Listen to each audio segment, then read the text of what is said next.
That's a wrap. Fed Cup 2013 final is over. Fed Cup for 2013 is over.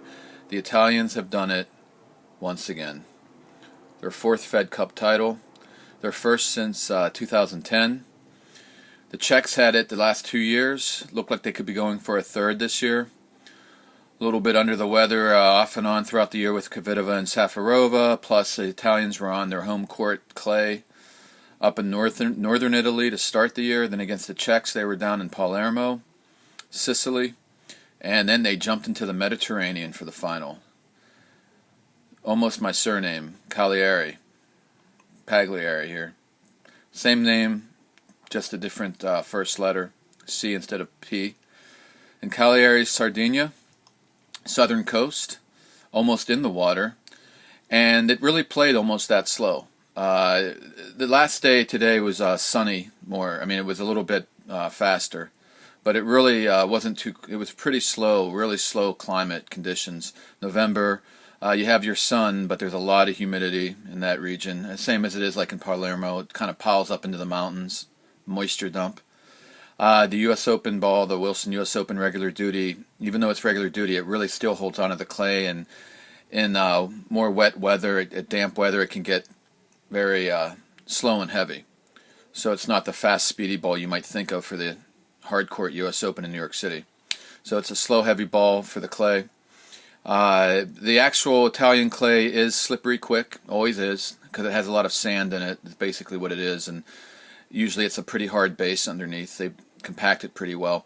Though here it looked like the base was pretty soft. I mean, it looked like the Italians, I don't know if they did that on purpose. It might have been, I didn't look at the weather coming in, and maybe they had a lot of rain, maybe just the moisture of the November season, the fall season. It gets a lot more, moist, a lot more wet and rain in the Mediterranean in the winter, and there's almost none in the summer. But so overall, slow conditions, except still that sandy, crushed brick mix that's typical of Italy was a little slippery quick, just a little bit. But overall, really slow conditions, especially the first night, Saturday night. Errani actually even struggled against a very young Kromacheva from Russia.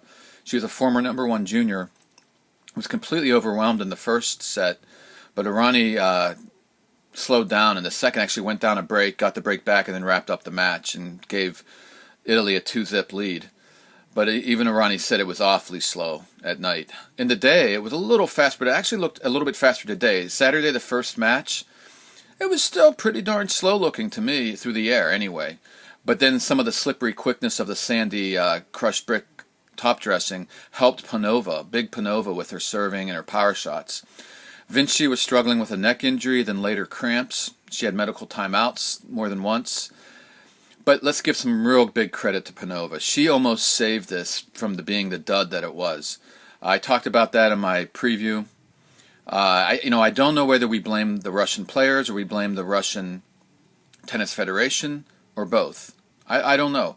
What I do know is the top 11 Russians ranked wise did not show up to this Fed Cup final. That is incredible.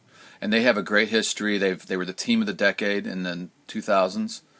And I know they care. I know Kuznetsova was watching it. She was twittering. And, they care. I have to lean towards, I would speculate it has something to do with the Russian Tennis Federation, and I won't even get into that because I have no idea the details there. So, and I don't know if anybody really does except himself. It's between Russia, the federation, and the players. So, but that can't happen. It just can't. And partly maybe because it was on clay in November in Italy, but the Russian women, Kuznetsova's great at clay, and they can. And look how tired Vinci with all her physical problems, and Errani wasn't 100%.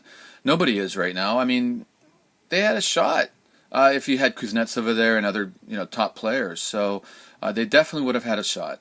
But Panova, let's just say something for Alexandra Panova. She is a tall, talented tennis player. She's kind of turned into a journeywoman at this point, but she's always had the talent to be something more than just an ITFer. That's what they call them. They play on the lower circuits.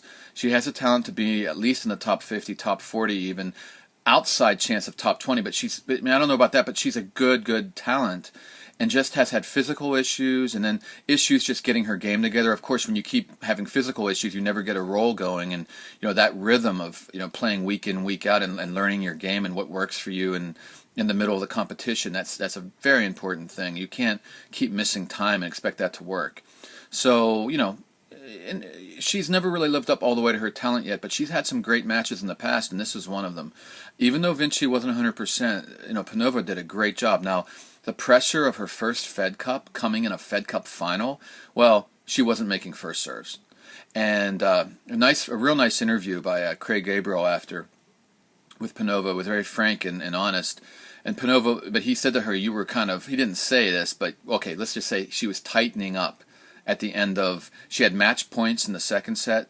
Actually, she blew it serving for the first set, but then had another chance and got it. Then she had match points serving for it twice in the second set and blew that. And then again match points in the third set, was serving for it again and blew it again. And, Craig Gabriel, said, do you tightened up maybe, and she said, no, my serve wasn't working. My first serve, I was struggling with it all match. And when it comes to the end, trying to wrap up the match, that's going to be a problem. And that's what I thought that was a great answer. I mean, it tells you. I mean, it's not a matter of just people choking and getting nervous. It's not that simple. I mean, every opponent, almost, if they're physically fit at that point, when the match is coming to the end and they're losing, they have nothing to lose. Go for it. So they always raise their game at the end. So that means the player trying to close it out has to raise the game. So it's a combination. And then when you have to raise your game, how has your game been the whole game? I mean, if you're having trouble serving the whole game, well, you're really going to be in trouble trying to wrap it up. So that was just a fantastic answer by Panova. But, that doesn't help the way she felt. She sounded horrified almost in the interview. I mean, it's a very devastating loss to come that close. Felt terrible hearing, her interview.